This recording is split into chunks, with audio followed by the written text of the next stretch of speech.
लोग फोकस करेंगे। यही यदि हम बात करते हैं 5वीं अनुसूची, तो यहाँ 5वीं अनुसूची 1996 से लागू नहीं हुआ है। भारत का संविधान जब लागू हुआ 1950 में, उसी समय से ये शेड्यूल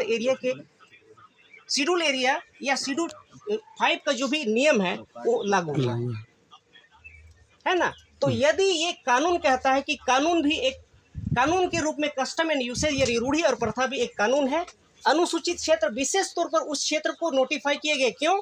क्योंकि अनुसूचित जनजाति के जो विशेषकर आदिवासी लोग हैं, उनकी जो प्रथागत है, विधि है, उनको बचाया जा सके, उनकी जो भी कस्टमरी लॉ है उनको बचाया जा सकता, सुरक्षित किया जा सके। जब ये कानून है, उनके पक्ष में है, बहुत कुछ है, लेकिन यदि इस पर जो है उल्लंघन किया जाता है तो बड़ी दुख की बात है। तो मैं यही कहना चाहूँगा पुनः माझी बाबा से कि यदि आज ये बैठक थोड़ा सा जानना चाहूँगा माझी बाबा, ये जो आज का जो बैठक है ये किसके द्वारा ऑर्गेनाइज किया गया है?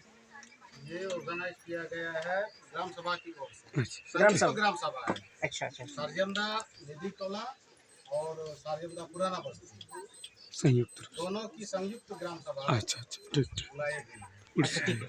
तो मैं यही जानना चाहूँगा, क्या आज जितने भी प्रतिनिधियों को बुलाया गया था इस बैठक में, क्या वे सभी उपस्थित हैं? इस और एक नहीं उपस्थित है। अच्छा। सब में से एक नहीं उपस्थित है। जिला परिषद जी, जो उनको कल गए हुए थे, तो कल वो बता रहे थे कि हॉस्पिटल में थी, उनको थोड़ा बुखार था। तो पूछा गया कि एडमिट है क्या,